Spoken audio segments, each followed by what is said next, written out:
I Survived the Sinking of the Titanic, 1912, by Lauren Tarsis. Part 2. We're starting on page 31. This has been the most boring day of my life. But maybe something interesting will happen at dinner.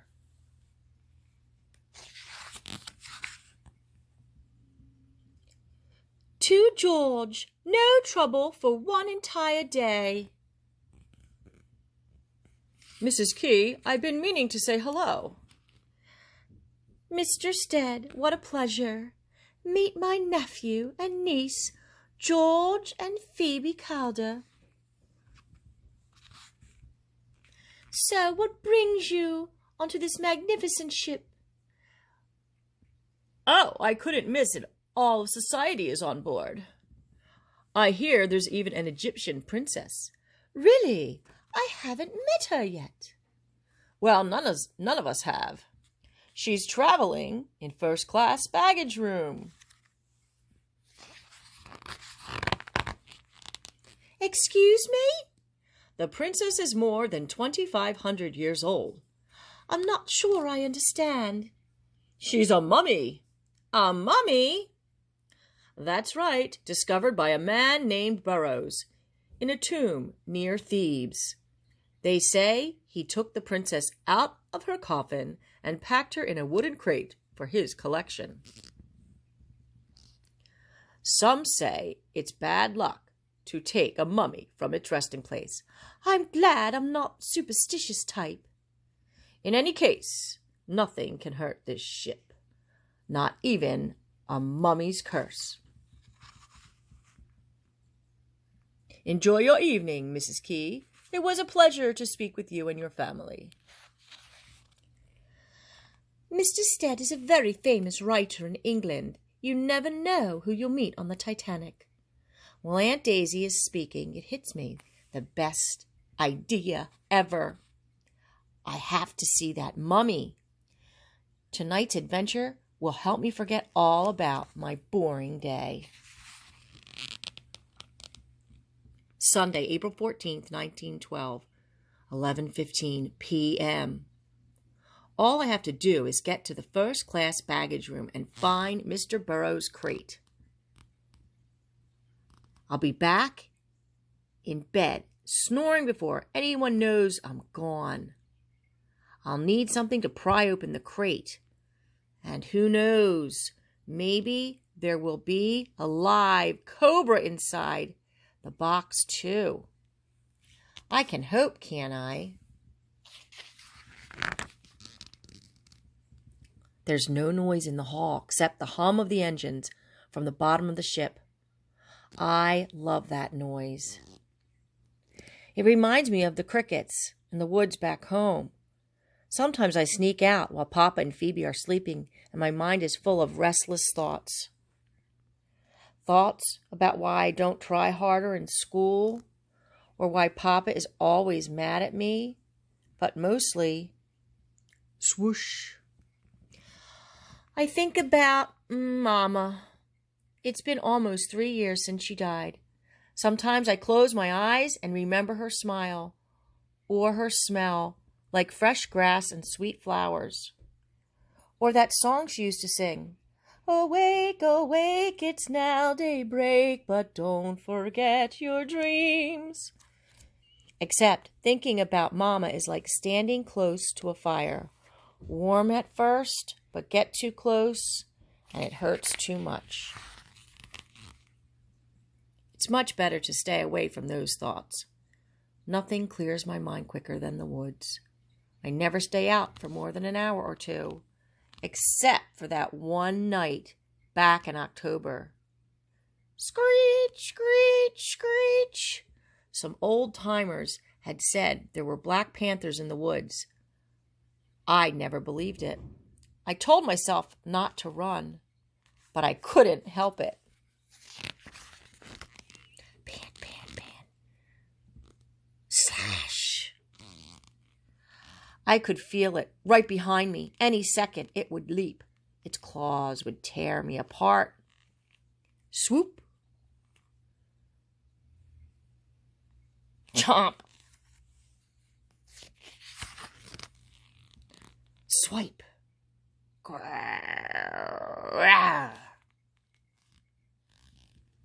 Pant, pant, pant.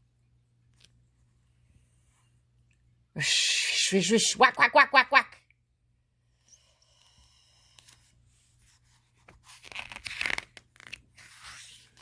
Oh!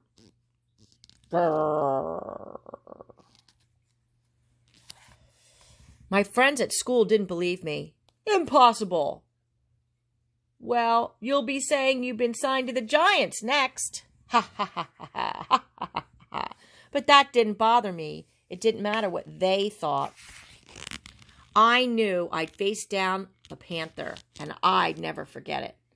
Grrr. After that night, I felt like I could handle anything. Even going down to the baggage room without getting caught. G-Deck at last! I smile as I pass third class. I bet Enzo would love this adventure. Good thing I don't have any trouble finding my way around, not like Phoebe. She gets lost walking from the dining room to the washroom. That was our first day on board. Next time I'll leave a trail of breadcrumbs like Hansel and Gretel. Hey, how about a trail of lemon drops? Hee hee hee hee hee.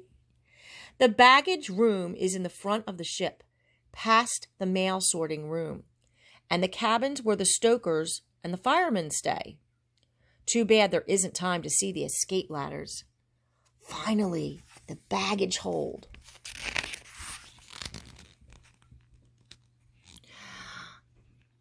Barkworth, Bunnell, Brown. There it is. Mr. David Burrows, New York City, content fragile. This is going to be easy. Scuffle, scuffle. Whoosh, thump. I half expect to see a mummy reaching for my throat. What I see instead is almost as scary. I'll take this. So, trying to fill your pocket with some first-class loot. No, Which trunk did you steal those from? Cost more than a third-class ticket, I'd say. I got them in London. Huh.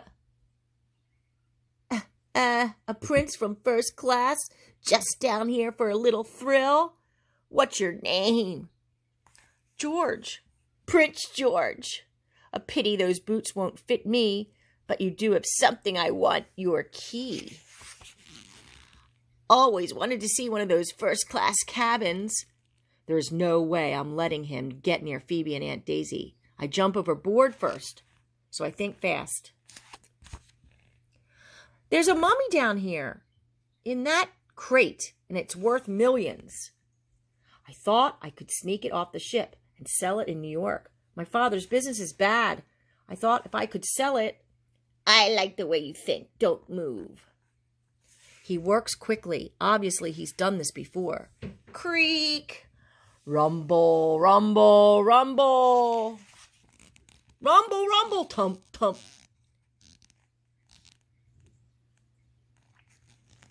Hey!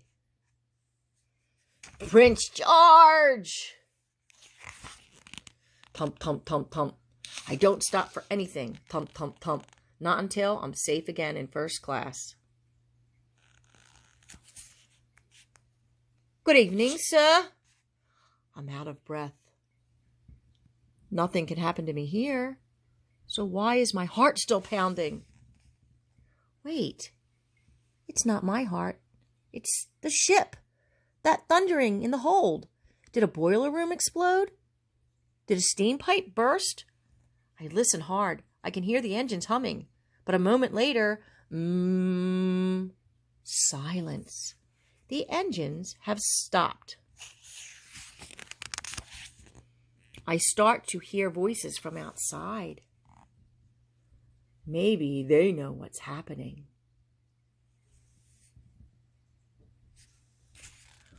What's so funny about the well deck?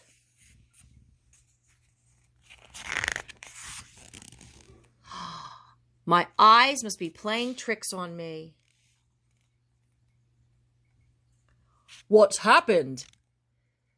The ship nudged an iceberg. An iceberg.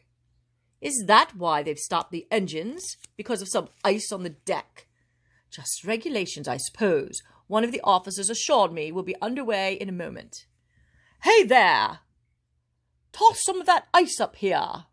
Swoosh! Clap, clap, clap, clap, clap. Keep it, son. There's plenty for everyone. Sniff, sniff. It smells like old sardines. There's nothing to worry about. The engines will start again soon. I'm not afraid anymore. Nothing can hurt me on the Titanic. Not a meteor from falling from space. Not a giant squid. Not even a scar-faced man.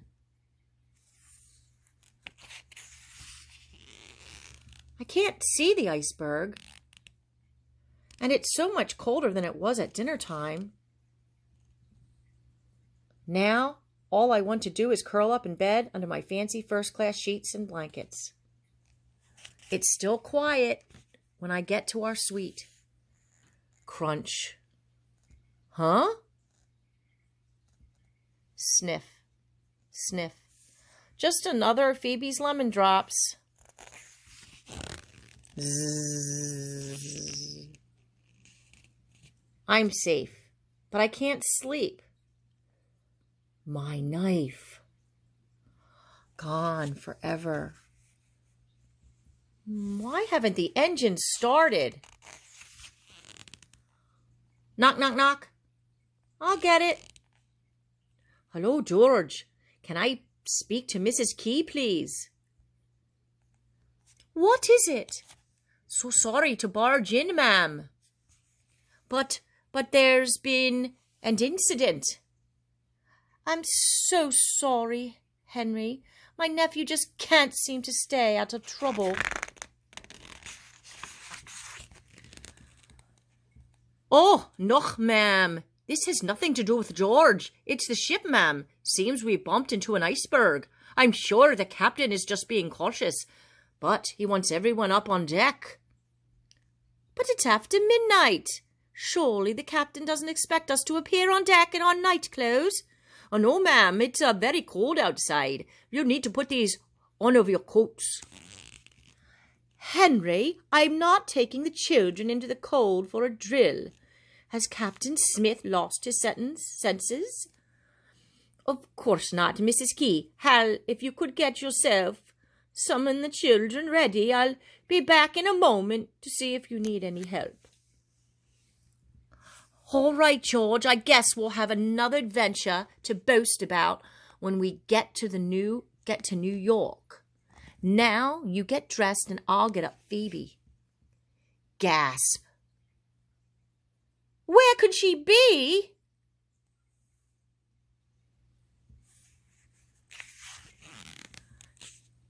Phoebe, my guardian angel. She must have woken up while I was gone, and now she's somewhere on the ship, searching for me. I went exploring after you went to bed. I don't think Phoebe would wake up. She never does. So she's out looking for you.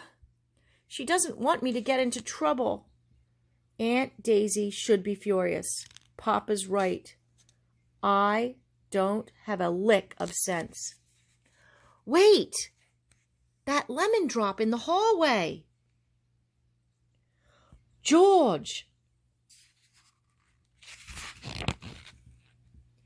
Henry must not be having much luck getting people out of bed. There! Yes, another lemon drop. My smart sister. It's like Hansel and Gretel. Phoebe left a trail of lemon drops. We scramble to get dressed and put on our life jackets. Aunt Daisy brings Phoebe's warmest coat. I bring the extra life jacket. We'll find Phoebe and go up to the boat deck. Tomorrow morning, this will all be a big joke to laugh over breakfast. This is the end. We're stopping at page 79.